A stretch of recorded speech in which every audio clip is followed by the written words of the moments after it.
Aaron had never imagined his small ship would fail him in the middle of deep space. The journey had been meant to be simple.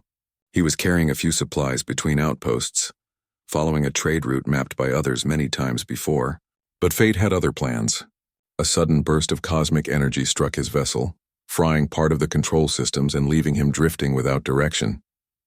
For hours he tried to fix it, his hands moving across broken panels, but the more he worked, the more he realized that the damage was beyond what he could repair alone.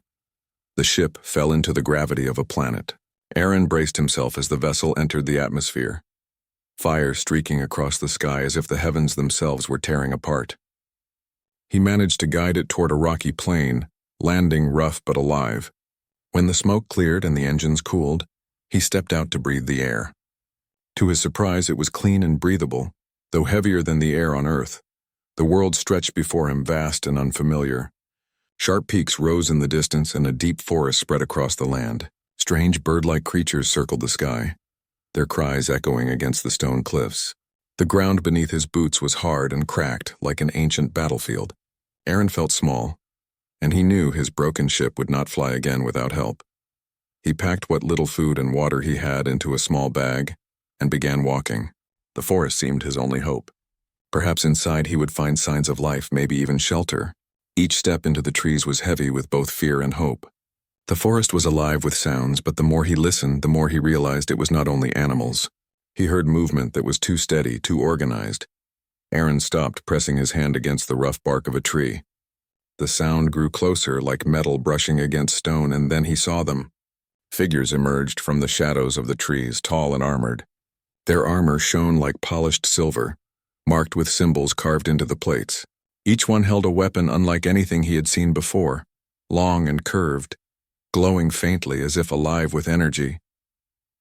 There were 6 of them, moving in perfect unison. They spread out, surrounding him with practiced ease.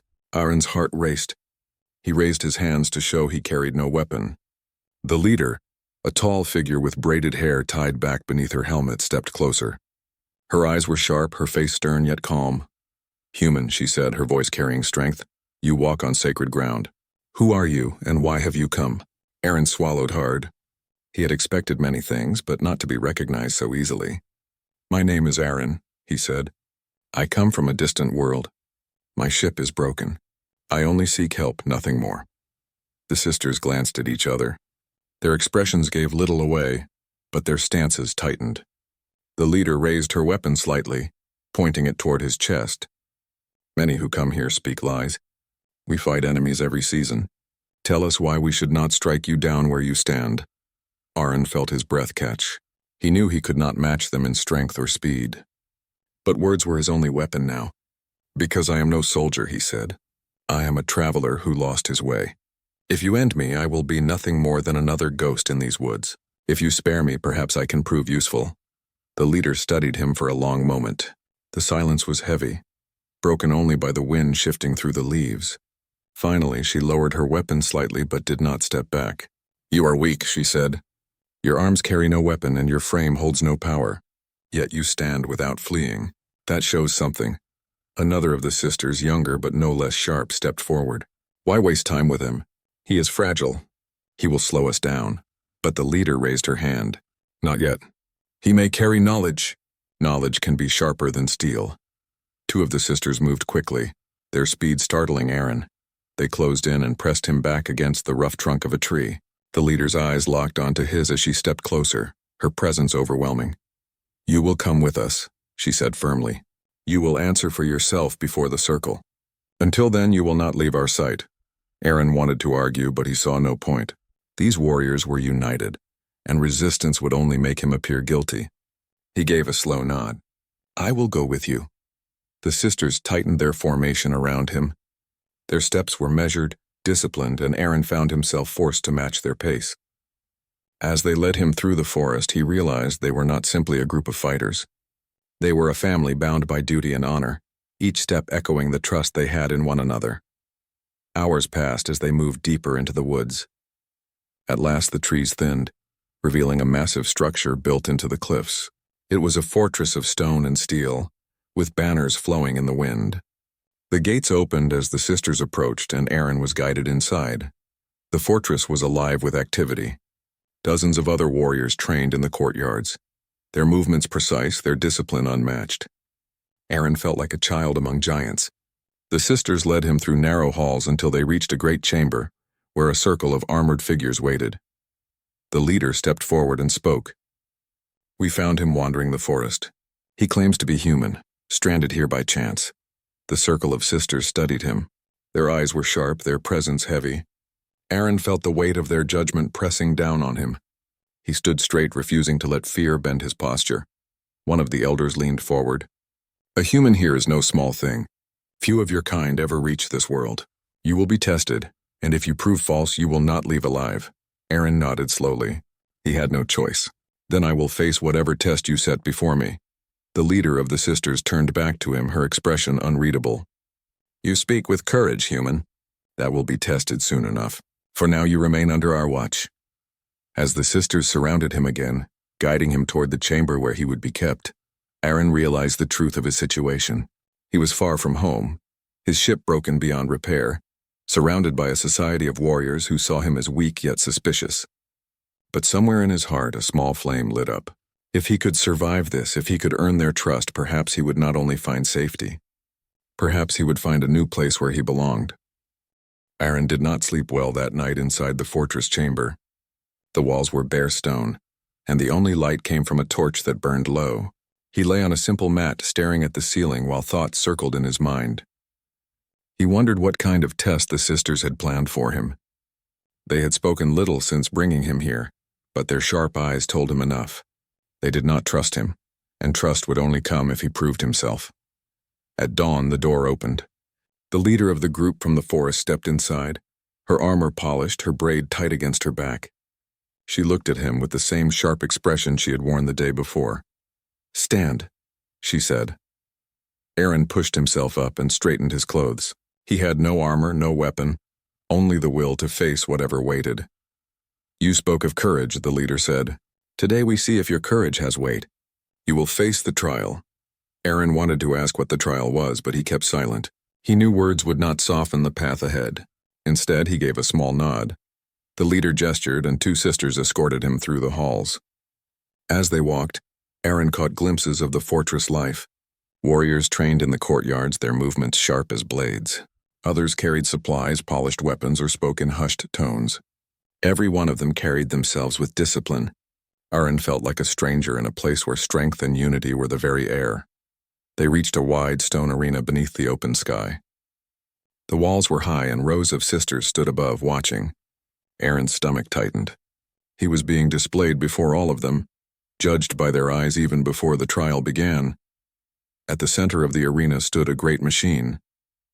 It was tall, shaped like a warrior but built from steel and stone, its limbs powered by glowing crystals. Its eyes burned with light and its fists were heavy enough to break stone. "This is the trial," the leader said as she stepped to the edge of the arena. "This machine was built for training. It fights without mercy. If you survive 3 rounds against it, you may remain. If you fall, your body will be carried to the edge of the forest." Aaron's mouth went dry. He had expected a duel, but not against something like this. He had no weapon, no armor, only his mind and body. Still, he saw no escape. The sisters would not let him flee, and even if he tried, the machine would catch him in moments. He stepped forward. "I will face it," the leader gave a small nod. She raised her hand, and the machine came to life with a roar of energy. Its arms lifted, joints creaking as it stepped toward him. The ground shook with every move. Aaron circled quickly, staying light on his feet. He knew he could not meet the machine head-on. The first strike came fast, a heavy fist smashing down where he had been standing. Dust rose as stone cracked beneath the blow. Aaron rolled away, heart pounding. The sisters watched from above, their eyes following every move. Some whispered to each other, expecting the human to fall quickly. The machine swung again, a wide sweep that could have crushed him flat. Aaron ducked low, sliding beneath its arm. He spotted glowing crystals fixed into its joints, pulsing with light. They seemed important. Perhaps they powered the machine. He grabbed a loose stone from the ground and hurled it at one of the crystals. The stone struck true, sending a sharp crack across the air. The crystal flickered, and the machine's movement slowed for a moment. Aaron's heart lifted. He had found a weakness, The machine roared and swung again, this time faster. Aaron barely avoided the strike, his body aching from the effort. He grabbed another stone and hurled it at the crystal in the knee joint. Again, the flicker came and the machine stumbled slightly. The sisters above began to murmur. They had not expected the human to notice such details, much less use them. The first round ended as the machine slowed to a halt, resetting for the next stage. Aaron bent over, catching his breath, sweat running down his face. He had survived, but 2 more rounds remained. The second round began with greater fury. The machine's eyes glowed brighter and its strikes came faster. Aaron ran in circles, dodging each blow by inches. His lungs burned, but he forced himself to keep moving. He could not meet its strength, but he could use its size against it. He led the machine toward the arena wall, then darted aside at the last moment. The machine's fist smashed into the stone, sending cracks racing across the wall. Its arm stuck for a moment, and Aaron took his chance. He picked up a sharp shard of rock and jammed it into the crystal at the elbow joint. The glow dimmed, and the machine staggered back. Cheers rose from some of the sisters above. Others remained silent, their eyes narrowed as they watched the human's strange methods. The second round ended with the machine retreating again, its movements slower now. Aaron stood, chest heaving, every muscle screaming. He knew the third round would be the hardest. When it began, the machine charged at full speed, its body glowing with furious light. The ground shook with its steps, and Aaron was forced to dive aside again and again. His body ached. His legs felt like lead, but he refused to stop. He spotted one last crystal, larger than the rest, set deep in the machine's chest. If he could strike it, perhaps he could end the fight. The machine swung down with both fists, smashing a crater into the ground. Aaron was thrown back, landing hard on his side. Pain shot through him, but he forced himself up. He grabbed another stone, the largest he could lift, and waited. The machine raised its fists again. At the last moment, Aaron darted forward instead of back. He leapt onto the machine's arm as it swung, climbing quickly with every ounce of strength left in him. The sisters gasped as he scrambled higher, the machine thrashing to throw him off. With a final cry, Aaron smashed the stone into the chest crystal. The glow flared, then shattered into sparks. The machine staggered, its limbs freezing before it collapsed with a thunderous crash. Silence filled the arena. Dust rose in the air, and Aaron stood trembling, his chest heaving, his hands cut and bruised. But he was still alive. The leader stepped forward, her eyes fixed on him. "You are no soldier," she said, her voice carrying across the arena. "But you fight with mind as well as body. That is rare." Some of the sisters nodded. Others still looked doubtful, but none could deny he had survived. "You have passed the trial," the leader continued. "From this day you remain among us. You will eat as we eat, train as we train, and you will prove yourself in more ways still." Aaron bowed his head. His body was weak, but inside, a spark of pride lit. He had faced what seemed impossible, and he had endured. Above, the fortress echoed with the sound of the sisters striking their weapons against their shields in salute. The sound rolled like thunder, welcoming him not as a guest but as one who had earned a place among them. The fortress felt different to Aaron after the trial. When he first arrived, the eyes of the sisters had been sharp with suspicion, their movements around him heavy with distrust. Now, though some still watched him carefully, others gave slight nods of respect as he walked through the stone halls. He was no longer only a stranger. He had faced the trial and survived. That alone had earned him a place among them. The leader, whose name he learned was Mira, summoned him early the next morning. She met him in the training grounds where rows of sisters were already drilling. The clash of weapons filled the air, mixed with the sound of boots striking the stone floor. Mira stood with her arms folded, her eyes focused on him. "You fought with your mind," she said. "That saved you. But you are weak in body.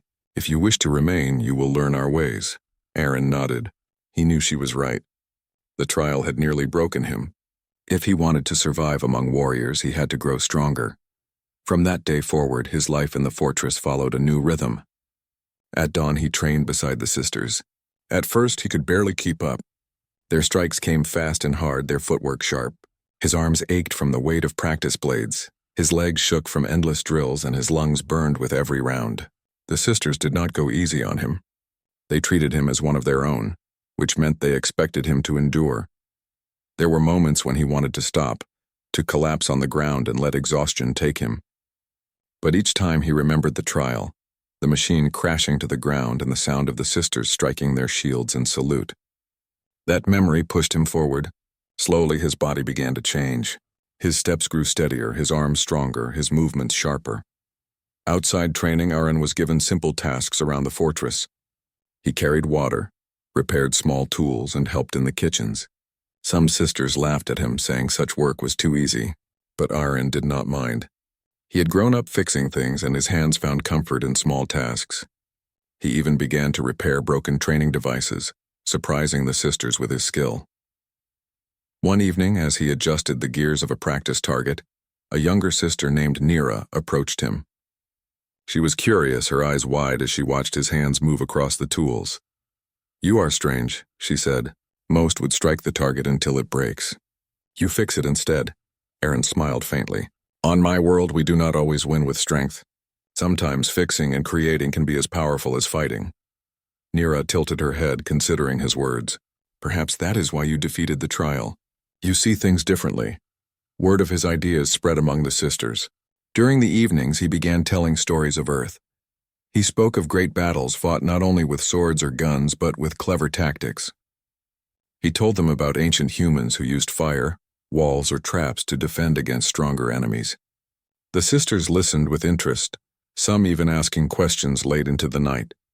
Mira herself joined one evening, sitting at the edge of the fire.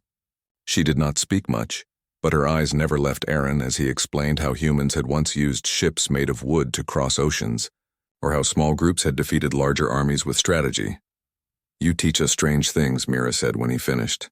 "We are used to meeting strength with strength. Perhaps your way could make us sharper." Aaron felt a spark of pride. He had little muscle compared to them, but he could offer knowledge, and that was something they respected. Yet not all welcomed him. A sister named Kayla, tall and fierce, often challenged him during training.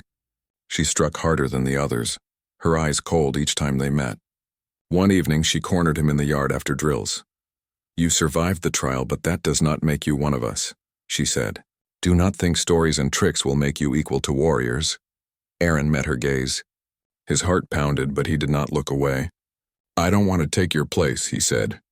"I only want to stand beside you." Kayla scoffed, but said no more. Still, Aaron knew her doubt lingered. Weeks passed. The bond between him and the sisters grew. He learned their customs, their chants before battle drills, their silent gestures in training. They taught him how to grip a blade, how to fall without breaking bones, how to fight as part of a unit. In return, he shared his small knowledge of machines, helping them repair damaged weapons and showing them new ways to train. One night, a horn sounded across the fortress. The sisters gathered quickly, their armor shining in the moonlight. A messenger reported movement near the outer forest.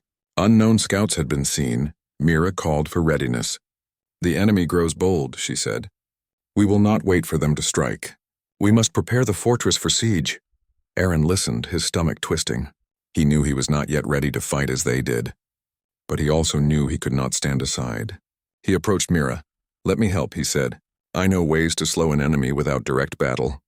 I can make traps, diversions, obstacles." Some sisters scoffed at the idea, but Mira raised her hand for silence. She looked at him steadily. "If your knowledge can serve, show us."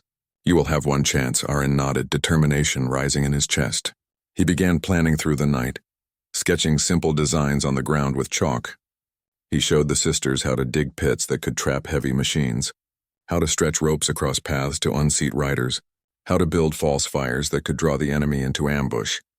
At first, the sisters were doubtful, but when they tested his ideas, they saw how effective they could be. For the first time, Aaron felt not like a guest or a student, but a true member of the fortress. The next morning, as he stood beside the sisters preparing defenses, Mira stepped close to him. Her voice was low, but her eyes carried weight. "You are human, fragile in body, yet your mind has strength. You are not here by chance. Perhaps you were meant to stand with us." Aaron felt a warmth in his chest. He had come to this world by accident, broken and lost. But now, as the fortress prepared for coming war, he realized something important. This place was no longer only a prison of fate. It was becoming a home. And though danger was rising outside the walls, he no longer faced it alone. He faced it with the warrior sisters. The fortress of the warrior sisters had never been quiet, but now the air carried a heavier weight. Every corner was alive with preparation. Armor was polished until it shone like fire in the sunlight. Spears and blades were sharpened until they could cut through stone. Scouts ran in and out of the gates with reports of enemy movement. Aaron stood on the walls looking out across the dark forest that stretched toward the horizon. Smoke curled above the trees in the distance. He knew it was not from campfires of hunters. It was the sign of war, of an army on the march. Mira stood beside him, her arms folded, her face calm but her eyes sharp. "They come faster than we thought," she said. "The Empire grows bold. They want to crush us before the season ends." Aaron gripped the stone wall. "How many?" "More than double our number," Mira said. "They have machines, riders, and soldiers trained only for conquest. They believe we are small enough to break. They do not know us." Aaron felt a chill. He had seen the sisters train, seen their skill and discipline. But numbers were numbers. A small fortress could not withstand an endless wave of enemies. If they tried to fight in open ground, they would be swept away. That night, Mira gathered the circle of leaders. They sat in the great hall, torches flickering against the stone walls. Aaron was allowed to stand at the edge, a silent watcher. The leaders spoke of strategy, of forming lines and holding the gates. They planned to meet strength with strength, just as they always had. Aaron's chest tightened as he listened. He could not stay silent. He stepped forward, his voice steady, though many eyes turned sharply toward him. "If you fight them directly, you will lose," he said. "They are too many. You cannot meet them with steel alone." Several leaders frowned. Kala, the fierce sister who often doubted him, rose to her feet. "You dare interrupt our council? You are human, untested in war. What do you know of this battle?" Aaron held her gaze. "I know what it is like to be outnumbered. On my world, small groups often face larger ones. They survive not by strength, but by using the land, the shadows, and the mind. If you fight their way, they will crush you. But if you fight differently, you can win." Mira raised her hand, silencing Kayla. Her eyes studied Aaron carefully. "Speak, human. What would you have us do?" Aaron stepped closer, his heart racing.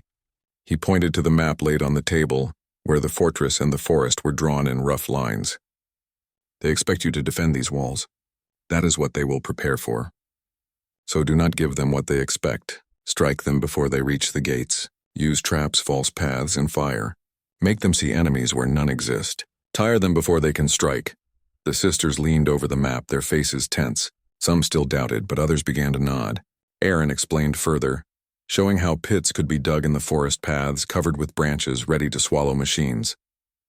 He spoke of false fires to trick the enemy into thinking the sisters had camped in one place, when they were waiting elsewhere.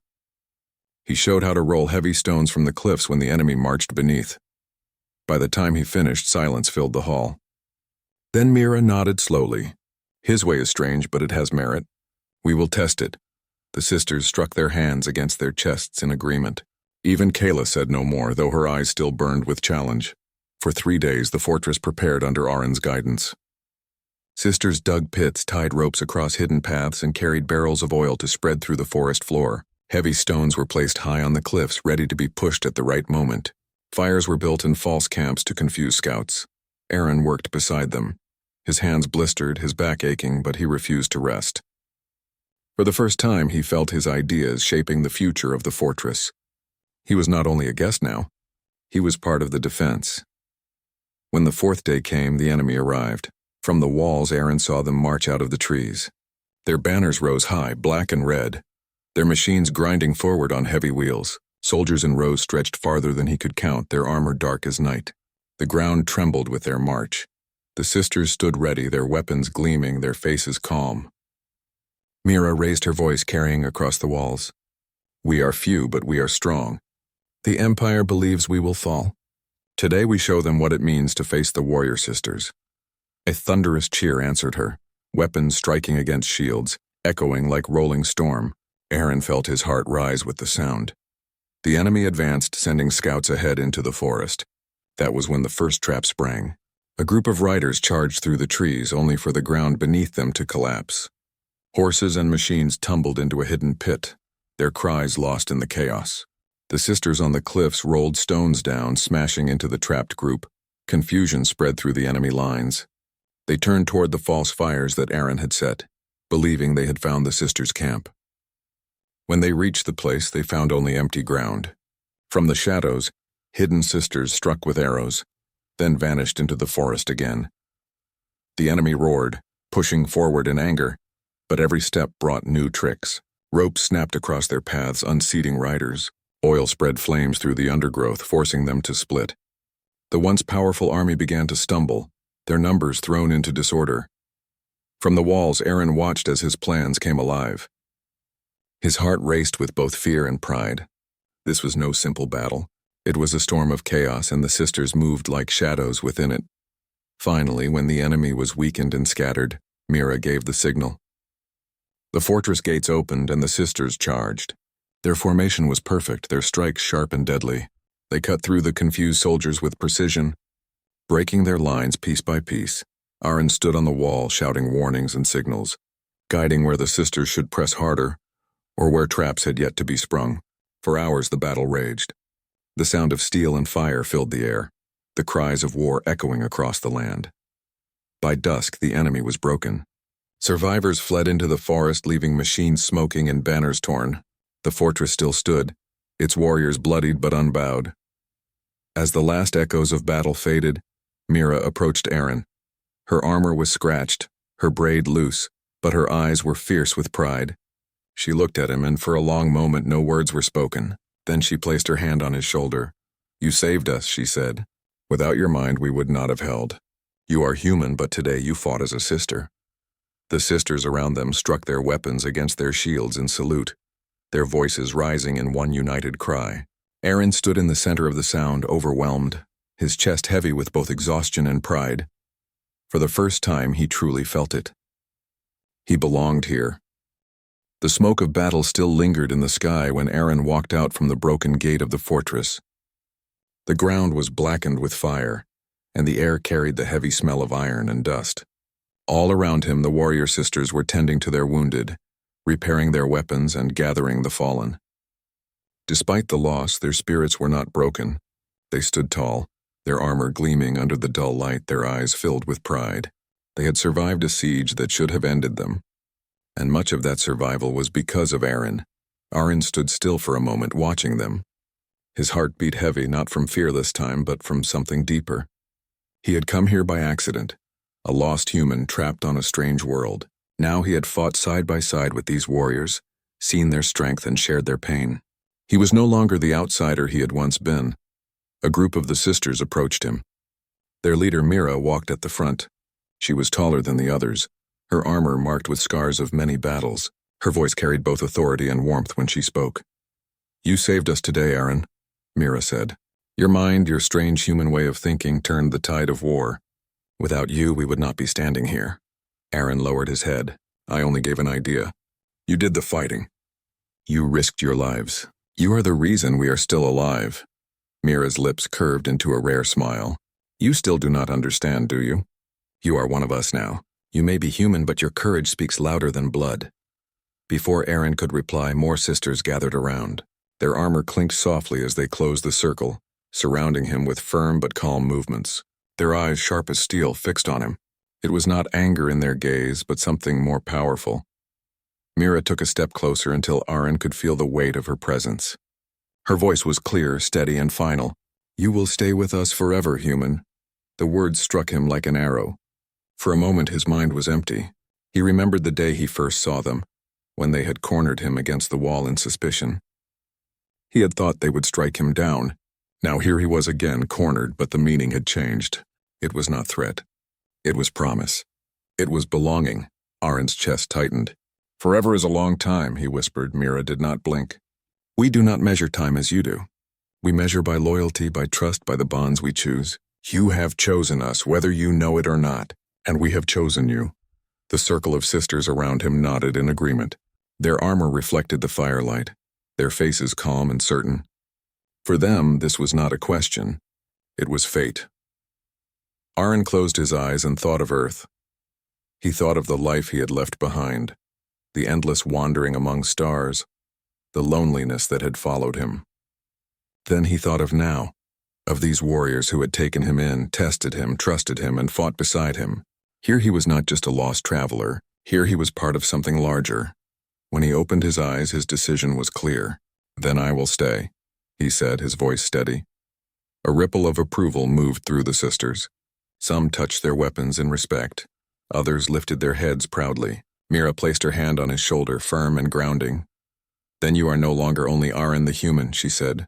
"You are Aaron of the sisterhood, a brother among warriors." The words filled him with a warmth he had never known. For the first time, he felt his place was not borrowed or temporary. It was real, earned and lasting. That night, the fortress was alive with both mourning and celebration. Fires were lit, songs of old battles were sung, and names of the fallen were honored. Aaron sat among them, listening, learning, and sharing. He told them stories of Earth, of battles fought by humans long ago, of victories won not by strength but by cleverness and unity. The sisters listened with deep respect, for they knew those stories came from the same spirit they had seen in him. In return, they shared with him their oath. It was simple but powerful. To stand together, to fight as one, to never abandon a sister or brother, even in the face of the end. Aaron repeated the words, and when he did, the sisters struck their weapons against the stone ground in unison. The sound echoed through the night, sealing him into their bond. Days passed, then weeks. The fortress healed, and so did the people within it. Aaron trained daily, learning their ways, their combat stances, their discipline. Yet he never lost his human nature. Where the sisters sought direct paths, he often found hidden ones. Where they relied on strength, he offered tricks and tools. Slowly, his ideas became part of their practice. The sisterhood grew stronger, not by losing their identity, but by embracing his. Sometimes, when Aaron stood at the high wall of the fortress and looked out at the horizon, he thought about the shipwreck that had brought him here. If his ship had never failed, if he had never stumbled into this world, he would still be drifting alone among stars. Now, instead of loneliness, he felt the weight of armor on his shoulders and the certainty of allies at his side. The sisters never again questioned his place. To them, he was bound by choice and by courage. He was the proof that strength was not only in steel but in heart and mind. One evening, Mira stood beside him on the wall, watching the sun sink behind the mountains. The light painted the sky in deep gold and red. "You have found peace here," she said. Aaron nodded. "Yes, I thought I had lost everything when I crashed. But I see now that I was only being led here to this moment." Mira's eyes glimmered. "Then let it be known.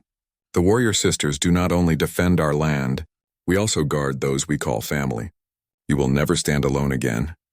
Her words settled into him like stone into earth. No matter what battles would come, no matter what enemies would rise, he knew he had found his place.